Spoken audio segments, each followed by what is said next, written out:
Chapter 333. The underground passage where they had bought in the valuables was located in the exact opposite direction from where they had entered. As Yudhir descended along stairs that resembled an emergency exit, he realized that he couldn't see the workers from the first floor from this angle. They have strategically placed it to avoid any human gaze. I bet they are also controlling access. As expected, a few men were loitering near the dark entrance of the basement, guarding the way. They had been idly stretched out, but at the sudden appearance of Graham and the strangers, they swiftly adjusted their postures. Yudhir discreetly observed them. Most who worked in such places were mercenaries hired on a temporary basis.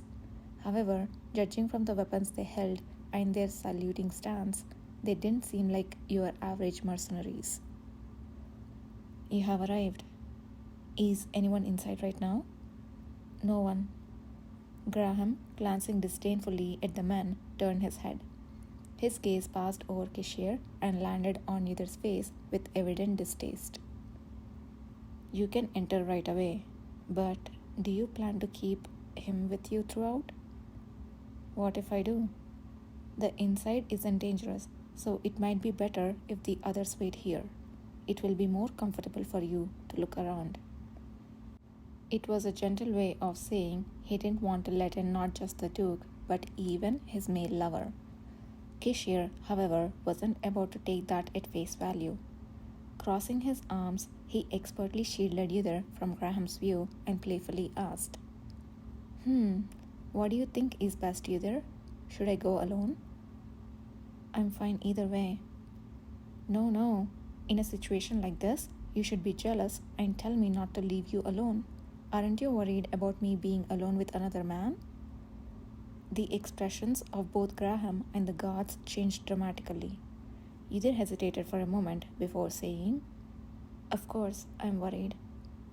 For a moment, Kishir looked genuinely surprised, as if he hadn't expected Yudhir to say that. Graham, unable to object to Yudhir anymore, hastily gestured for the door to be opened. Open the door now. He was trying to let the Duke enter without the lover, but it nearly dragged him into a scandal. As he quickly stepped inside, an eerie chill followed him. Without any hindrance, Yudhir entered the interior alongside Kishir. At first glance, the basement seemed dim and old. However, upon closer inspection, it was evident that it was thoroughly prepared to protect valuable items. The floor was designed to amplify even the softest sound, and the walls, when lightly grazed by Yudhir's fingers, were incomparably solid to the floors above. There were surely hidden security spells, making the space undeniably the true heart of the building. All the items bought in yesterday are in one place. We will go there directly. There seems to be many rooms. Aren't we going to check the others? When Kishir, looking around at the closed doors lining the corridor, asked, Graham shook his head. The other rooms are just backup storage. Given the limited number of valuables to store here, most remain empty. Graham's voice was calm, but after speaking, the subtle throat clearing and his swallowing, coupled with his dry lips compressing, emitted a hint of suspicion. There is a high chance it was a lie. This is the place. Graham stood in front of a door, pulling out a necklace that he tucked inside his clothes. When he brought one hand with the deer antler pendant from the necklace to the door, a blue magic circle began to shine and spread from that point. Moments later, the door opened silently and effortlessly. Illuminated by the moonstones, the interior was filled with transparent shells. Graham briefly introduced the items on the shelves after warning not to touch anything carelessly, as they were all protected by magic. Among the recent arrivals, many are from Errol and Nolan. As you might already know, Errol has deep history in gem crafting, and Nolan once had many magic stone mines.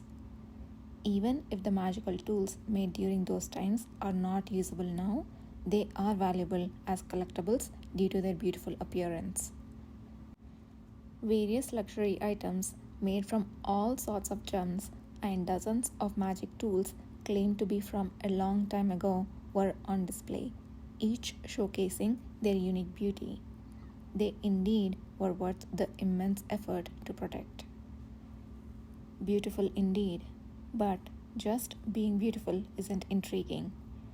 At the last store I visited, they showed me a jade snuff box with a hidden compartment. Do you have something like that? Recent crafts from Aryll often incorporate such hidden compartments. Many items here have those features. For instance, this brooch can hold two portraits. Normally, you will see just the first picture, but if you turn this tiny protrusion, it changes to the second. Those who needed such items probably had secret lovers or affairs they couldn't reveal to others. Graham's attempt to subtly criticize came across as him expressing his discomfort towards Kishir, who blatantly bought his male lover. That's interesting. If it were me, I would put two pictures of the same person. With an unfazed smile, Kishir examined the brooch. Graham realized that indirect criticisms simply didn't work on the man before him. So, when do you plan to send these items to other stores? Once all appraisal processes are completed, we will call the merchants we have contracts with. These items took a long while to come in due to the trade route of Great Serene Forest not functioning properly for some time. Distribution might be delayed, but we intend to send everything out within a week. I see. Good to know. I have enjoyed the viewing. I have decided on a gift, so I should probably return in about a week. Kishir seemed truly contented with just looking around and then stepped back. Seeing Kishir's compliant demeanor, Graham slightly relaxed the tension between his brows. As they exited the basement, the guards at the door looked at them with curious eyes. Yudir felt a bit pleased, realizing that this time the gaze wasn't just focused on Kishir but also on him. Your Majesty, are you planning to return to your mansion now? That's the plan. When the items are released, I will inform you through my brother.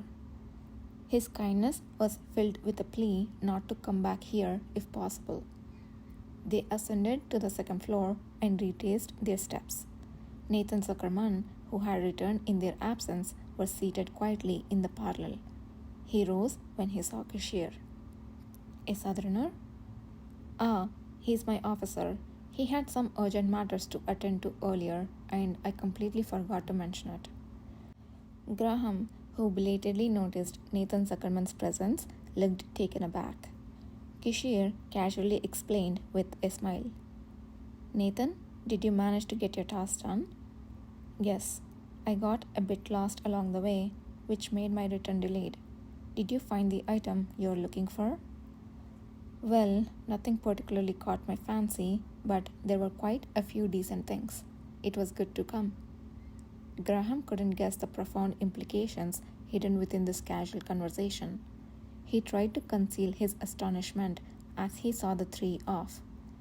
Either suspected what kind of message he would convey to his brother, Baron Wilhelm. There was a spell in the basement that distorts perception. It made the vast space appear much smaller than it actually is. I'm rather curious about what else might be behind those closed doors. As soon as Kishir got into the carriage, he voiced suspicions similar to what Yudir had felt underground. Yudir cautiously added his assumption, mentioning that those guarding the basement didn't seem like ordinary mercenaries. Their posture and the fact that all of them used identical weapons led me to believe they might be regular guards trained in Thaino. With Baron Wilhelm in charge, that's highly probable. Kishir nodded in agreement, a sardonic smile on his lips. Externally, they claim it's all part of a well-intended policy, acting as if they are a fair and just group. But every sign shows their utter pettiness. It seems the Tain Duke has monopolized the verification process of the trade goods in Taino for a long time and made a good profit. Given that everyone knew the Duke of Tain was even now delving into more dangerous trades, the words of Graham Wilhelm claiming that the Duke only had Taino's best interests in mind when making policies seemed utterly laughable. Nathan, what did you see? I examined the structure of the first and second floors. There weren't any hidden spaces, but in the innermost room, which I assume is the master's, there was a safe. Did you check what's inside? There was a spell on it that seemed hard to break in such a short time. I tried but failed when someone working approached the room. That's a pity. Kishi clicked his tongue briefly. Also, I observed the workers on the first floor, and there was something peculiar. Peculiar? In what way?